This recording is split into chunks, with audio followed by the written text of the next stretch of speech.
নমস্কার বন্ধুরা, একেএস ফ্যামিলিতে তোমাদের স্বাগত। আশা করি সকলেই ভালো আছো। আজকে আমি একদম খুবই সাধারণ একটা রান্না করব, কিন্তু খেতে কিন্তু দুর্দান্ত হবে। দারুণ টেস্টি একটা রেসিপি। সন্ধ্যায় চায়ের সঙ্গে টিফিনে খাওয়া যেতে পারে, আবার ভাতের সঙ্গে ডাল দিয়েও খাওয়া যেতে পারে। আজকে আমি তৈরি করব মসুর ডালের ডাল পেঁয়াজু। কি কি আছে দেখো বন্ধুরা। এখানে মসুর ডালটাকে আমি 2-3 ঘন্টা আগে ভিজিয়ে রেখেছি, ফুলে উঠেছে ডালগুলো। এখানে পেঁয়াজ আছে, পেঁয়াজ কুচি করে নিয়েছি বড় বড় সাইজের 3টে। এখানে লঙ্কা কুচি আছে 7-8টা, লঙ্কাটা যার যার পছন্দ মতো। এখানে একটা কারি পাতা আছে, ডাল, হলুদ আছে, লবণ আছে, কালো জিরে আছে, সাদা তেল আছে। খুবই সিম্পল কিন্তু দারুণ টেস্টি একটা স্ন্যাক্স টাইপের। প্রথমে আমি একটা স্ট্রেনার নিয়ে নেব, স্ট্রেনারে করে ডালটাকে আমি জল ঝরিয়ে নেব।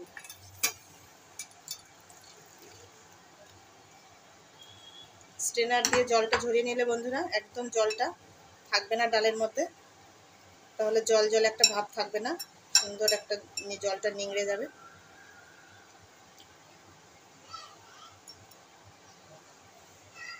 এবার আমি ডালটাকে জল ঝরিয়ে নিয়েছি। আমি মিক্সিং গ্রাইন্ডারে মিহি পেস্ট করব না বন্ধুরা, একটু গোটা গোটা থাকবে সেইভাবে পেস্টটা করতে হবে, তাহলে ভালো লাগবে খেতে। মুখে একটু দানা দানা করলে খুব সুন্দর লাগবে। আমি পেস্টটা করে নিয়ে ফিরে আসি।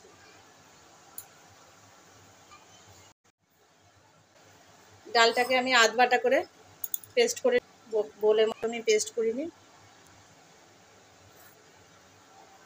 ডালটাকে নামিয়ে নিয়েছি। এবার ডালের মধ্যে আমি পেঁয়াজ কুচিটা দিয়ে দিচ্ছি। ডাল পেঁয়াজও, সেই কারণে পেঁয়াজের পরিমাণটা একটু বেশি।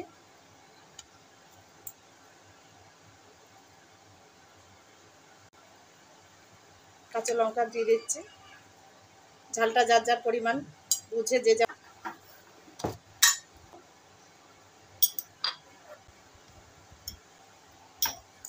কালো জিরে দিয়ে দিচ্ছি, কালো জিরেটা মুখে পড়লে দারুণ লাগবে পেঁয়াজটা খেতে। করে মাখিয়ে নেব।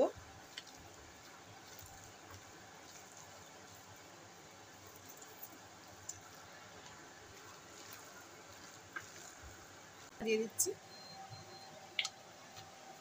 পাতাটা আমি এর মধ্যে দেব, সেটা আমি বলতে ভুলে গেছিলাম দেখাতে, সেটা দিয়ে দিলাম। কারি পাতাটা দিয়েছি, কারি পাতাটা দিলে কিন্তু দারুণ টেস্ট আসবে। আর তেল গরম হয়ে গেছে, গ্যাসের ওভেন আঁচটা একটু কম করে দেব, নাহলে।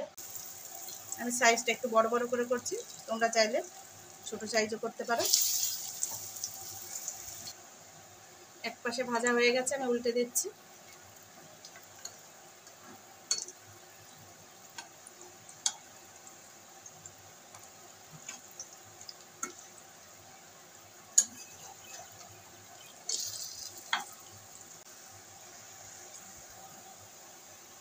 পেঁয়াজিগুলো একটু লালচে লালচে করে ভেজে নেব। উল্টে পাল্টে দিচ্ছি সমস্ত পেঁয়াজগুলো। ভিডিওটা ভালো লাগলে বন্ধুরা লাইক, শেয়ার এবং সাবস্ক্রাইব করে দিও প্লিজ।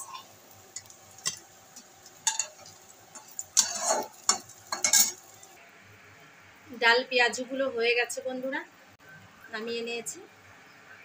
আজকের মতো টাটা, বাই বাই। আবার দেখা হবে অন্য কোনো দিন, অন্য কোনো রেসিপি নিয়ে।